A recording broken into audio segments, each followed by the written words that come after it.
Let's get started in the thick of this. So both of you actually, enjoyed a journey so far right now with the property that you've purchased with us a couple of years ago. And I wanted to obviously ask you, from the very beginning, start with the introduction first about yourself, where you live, what you do for work, and then pretty much what inspired you towards property. That would actually help the audience as well. Yeah. Do you want to go first? Yeah. Absolutely. Okay. So a bit about ourselves. Himanshu moved to Australia in 2013. I moved to Australia in 2015. We met here in Deakin. We both moved as students. We got married here first. And that's basically the start of our journey together as a couple. We both work in IT background. Although he has not studied anything related to IT, he is a mechanical engineer, but Australia brings surprises to you. So here we are, both in IT, working in Deakin at this stage, and really enjoying that.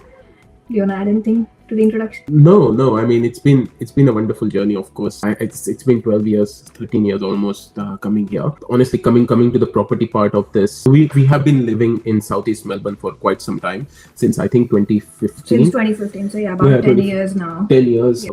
We do like Southeast, and honestly speaking, like is now something that we know, but when we moved, we didn't know what Southeast of Melbourne is like. But obviously it was closer to work, and we sort of settled into Clayton for close to 7-8 years. And that's when we lived in Clayton, rented an apartment, we liked it. Eventually in 2018 we decided to buy an apartment as our first home. Two things, and I'm sure people obviously have lots of opinions on buying an apartment, and in hindsight we do too, and question that decision. But the thing at that point of time was that apartment was something we could afford. It was brand new apartment. We lived there for close to 4 years, so we enjoyed every bit of living into that apartment. We welcomed our family there. First house, full stop. Doesn't matter. We don't own our own house in India. So this was for both of us, this was our first property. Being in Australia, it made it even more special. And we absolutely enjoyed that. 4 years later, around during COVID is when we slowly started thinking of getting something bigger. And that's when we decided to move further down southeast, and we built a house in Officer, which is where we are now residing. It's a lovely double-story house. We obviously have a new family member, our son, who was born just a couple of months back. Congratulations. And thank you. That was the whole plan. Anyways, we have been living here for the last 3 years now, 3.5 years, and now enjoy the quietness of Officer, which I can't believe. I'm originally from Mumbai, and you get used to certain things in life very quickly. I have definitely gotten used to the quiet of Officer, because Clayton was busy, but we love it here. This is now our sort of family home, at least for the foreseeable future. We'll see how what future holds, and we always sort of, my dad he's an investment consultant, so back in India. So anything related to stocks, mutual funds, he's the guy to go to. I grew up around him, his business. So saving money was obviously part of growing up, right? And saving money in a smarter way, rather than putting it in your bank account, was something we knew. And obviously Bhavya comes from she studied Masters of Finance, and she has that in the back of her mind. So we constantly thought of how to maximize and grow our money, and that's when we started this journey. So we can talk about that, obviously, but yeah, that was the beginning of our journey. We sort of got into property investment. Yes. I think the benefits that we saw were from when we moved into this house in Officer, and the Clayton apartment became an investment property. That's where we started seeing the benefits of actually having an investment property alongside your primary residence. And that sort of triggered us to, think more along those lines, rather than just sitting here and thinking of investing in other sources, pretty much. And you know what, Himanshu really touched on certain elements of the childhood aspect of it, and seeing parents do certain things and how they save, and what sort of profile our parents hold during when we are growing up. It forms a big part of our decisions and risk-taking appetite, right? And I see this journey with so many people who don't have that type of elements in their childhood. That they don't know the saving patterns, they've not seen savings, they don't know what investment really looks like, and they're very risk adverse with all of those aspects. So Do you believe that you're shaping up to all of this portfolio that you should be investing into property and so forth, whilst you do shares and other things?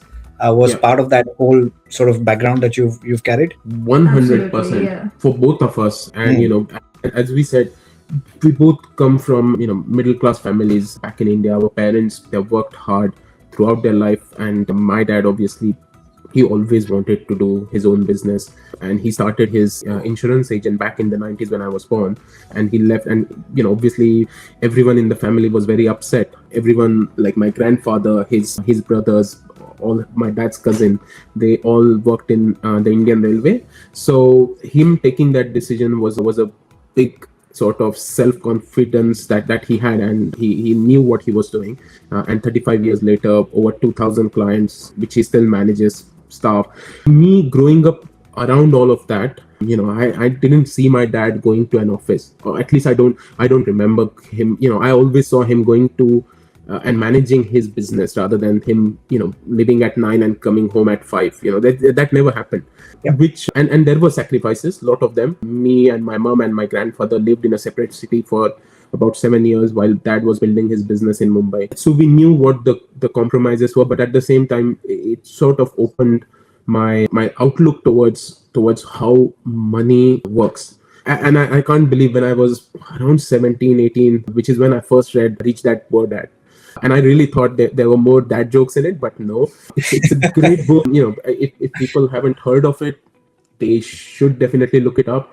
People who have read about Rich Dad Poor Dad, they know what I'm talking about. And it's a very basic concept and talks about how your money can make you money. So yeah, no, 100%. We both have been, of that mindset since we are together. And Bhavya, all the credit in terms of taking that risk, because I am, as much as my dad is he's quite bold, I am not, and that just potentially is how I am. And also my mom's chain. Mom was a bit hesitant, but Bhavya is like my dad in lot of ways, and she's like, we'll take that chance, let's see what happens. And I do appreciate that, because you need that combination of one holding a little bit back, being a little bit more sensible, while the other one sort of is going out there thinking of all the ideas. And that was the whole point of when she first said, oh, let's buy an apartment, I was like, no, are you crazy? It makes no sense. And here we are having our own house now, and an investment property, of course, thanks to you. So I think I have no regrets. Awesome. Love it. So tell me a little bit about this journey of your investment. So you thought about it, obviously, a couple of years ago, that you want to get into it. You've been in Australia for a while already, right? Yeah. So you obviously understand the markets around you. What prompted you to go to a buyer agent and not do it yourself? Well, so we had an apartment in Victoria, which we ended up Correct. selling after we moved to Officer, like after a year and a half of moving here. Our house, which we are living in, that's in Victoria as well. And I have been very active in Facebook groups of property related groups, investment related groups. There are groups where there's knowledge about doing such and such courses yourself and gaining your knowledge, and just going for investment properties yourself, because those courses will give you the knowledge, so you save on the money of appointing a professional to help you do that. And after sort of going through all of those groups, all of that knowledge, well, it definitely didn't fit us in terms of we can just do the work ourselves, because Melbourne didn't tick all the boxes to get an investment property. I say Melbourne, I basically mean Victoria. It could be regional Victoria. We had looked into certain regional areas towards Lakes Entrance, I think, on the way. I've forgotten the name now. Yeah. And that is when we were looking for it ourselves, but didn't work out for us. And so we also spoke to a broker and asked for her suggestions and recommendations. And that's when your name came up. And I am sort of that person. I just don't go with the flow in terms of, someone has said this, let's just go and do that. Once I have a suggestion, I would like to do my own research. I would like to look up all the pros and the cons and the reviews and everything, and then talk to him first, and then take a decision. This is what we want to do. And that is when it struck up that, I would say world, but not world. Australia is your oyster. So you don't have to be limited to Victoria itself. There is like millions of opportunities outside Victoria, but you can't do that all by yourself, and you have to work with a professional. And I think when we were getting our apartment, our broker, not the broker, but the loan person from the ANZ bank herself, at that point she had talked about getting a buyer's agent involved, but it didn't make sense then. Obviously, it was sort of a marketing gimmick at that point, but that sort of had a recap in my mind that, okay, that's what she talked about, and this is where we are at now. Yeah. So it made sense to go to a buyer's agent. And broker Kiran Sood, yes, we have been working with her since we got this house in Officer, so which is like 2020, so 5 years. And if it was coming from her, it was like, okay, well, she wouldn't make just a blank recommendation, so it would be a strong recommendation. And that's where we sort of started through it, that yes, okay, we've heard good reviews about you. We've heard, I've been in the property group, I've seen people recommending FMRE and your name specifically.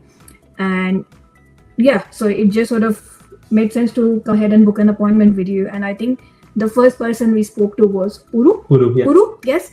And that sort of changed something. Like he was a very calm and very sort of understanding sort of a person. Yeah. I think we spent about 30-45 minutes on the first call with him. True. Yeah. And the way he sort of understood what we were looking for and what would work best for us and where we were coming from, that made a difference. And then that physical, the in-person appointment with you in Point Cook, doing those mapping on the whiteboard. Yeah. And one thing that struck out to me after that session, his goal was, alongside the properties, he obviously, being a car person, he wanted to have a Ferrari. Now, if you would go to any ABCXYZ person, like, oh yeah, you are dumb, you can just save your money and get your own car. But you including that in that journey of where we should, of our goal, that okay, in the end, this is what we are looking at, plus your car, which doesn't go unnoticed. That's sort of, okay, that means that yes, you are talking in reality terms, not just, okay, this is what the process is on paper, check, and this is what that's done. So that personal touch, that definitely made the difference for me. Yeah.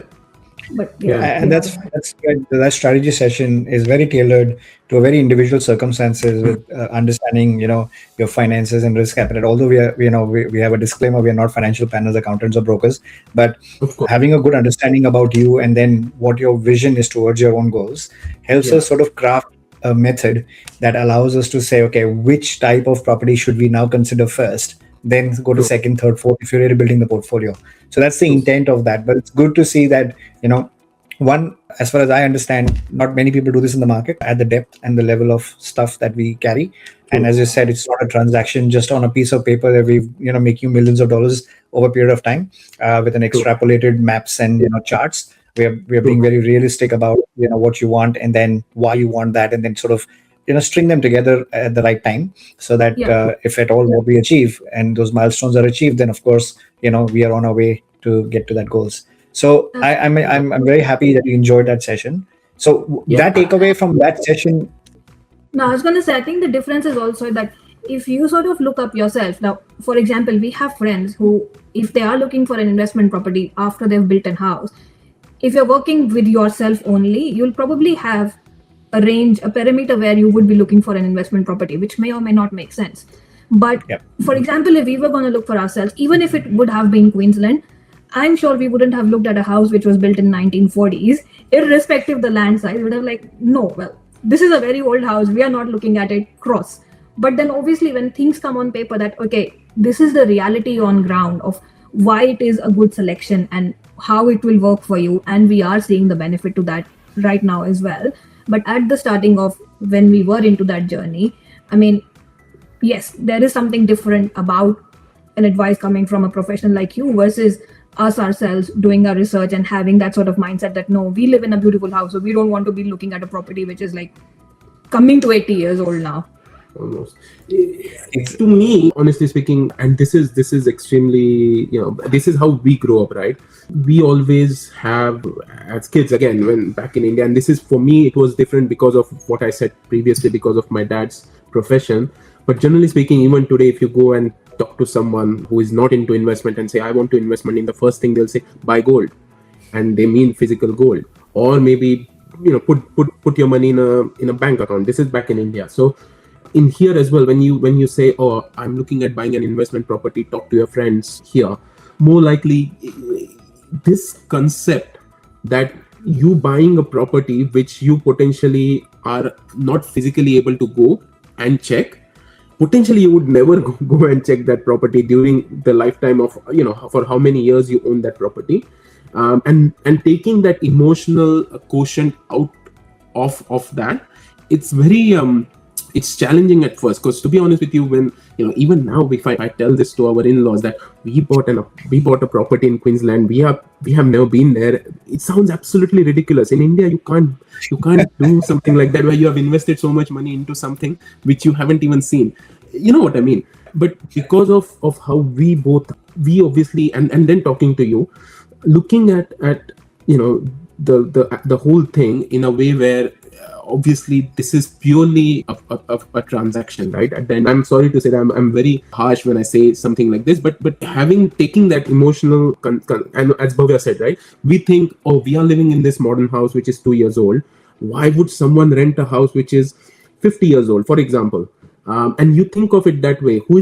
But that's not how world works. And this is where professionals and experts like you, who guide us and who have seen more of that than we ever could, that helps a lot. And which is what happened with us, to be honest. Well, your property is not only just close to 80 years old, you also went ahead with the recommendation of buying a 2-bedroom property to fit your budget. Yeah. How did you feel about the 2-bedroom property, which is not a very normal way of people looking at it? No. They don't want to go negotiate below 4-bedroom.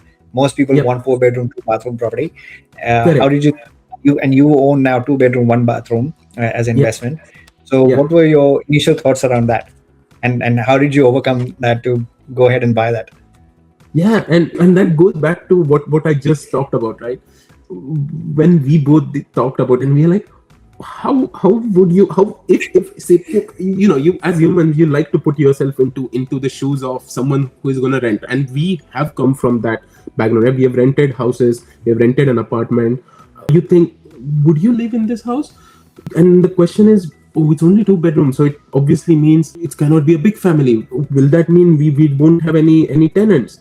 And we obviously discussed all of that. And when we saw, and this is where I remember the real estate agent showed us a live video, but they also sent us a video of the house. Oh, that was Puru. Yeah, the Puru sent us that video of the whole house, and we looked at it and we were like, it's a very decent property, what it is. And when we saw the massive empty land, we were like, you know what, it's a great house, and obviously people are living in it right now.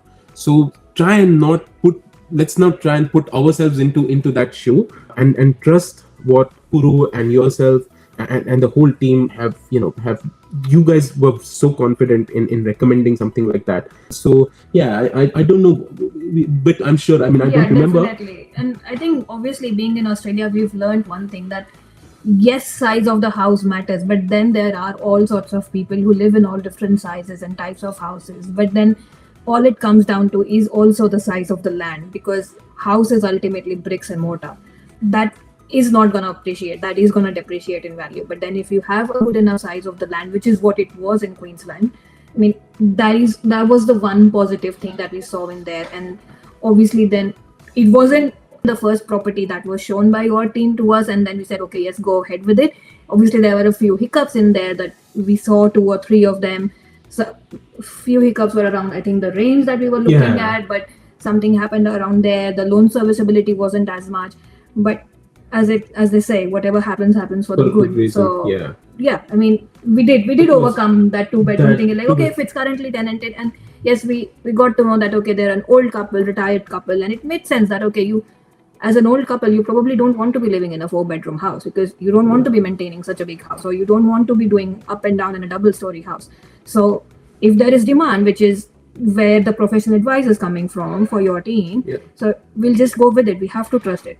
Yeah, which is what we did. It was, honestly speaking, it was the trust, because and to be honest, all these questions we did ask. Right, we talked to Puru, we would have talked to you and the team, as to how all of this works, being the first time doing something like that. And I remember Puru also sending us a list of all the projects that were lined up for that area, and why he thinks that area would work best, and why that, like, taking out the factor of the size of the property, but looking more into the broader picture of the area and the projects, and why that market is gonna perform in the future, was sort of that should have taken priority over the size of the house. size of the house, the how old the house is, etc., etc. Because and this is, I constantly go back to this, and I always say it's just try for 5 minutes, take the emotions out of it and think of it in every other aspect that you can, and that's extremely hard, but that is where the trust sort of is like, what, trust, and that is what we did. That's really good, and I'm hearing the themes of relying on professionals, trusting the information provided, giving you the comfort and confidence around what you're doing, what you're buying, and it making a logical sense of what we are trying to achieve and why we are buying that type of property. Not that we want to go down 2 bedroom if we don't have a budget constraint, but if it is what it is, then the market will dictate what we can do. As long as it's a growth market, ultimately, tenancy matters, and then of course want to make sure you have the tenant there who will live there and will stay there for longer, right? So that's all part of due diligence, which is great to see that. I think big part of this is education, right? And really us helping you possibly in breaking those shackles around the conventional thinking and conventional notions we carry of what an investment should look like, right? And I really want to congratulate you for saying yes to this 2 bedroom, because not many do it, actually, to be very honest. Many of them are very, very strong about the fact that no, it has to be 3 bedroom, 2 bathroom at least, or but you've gone with 2-1.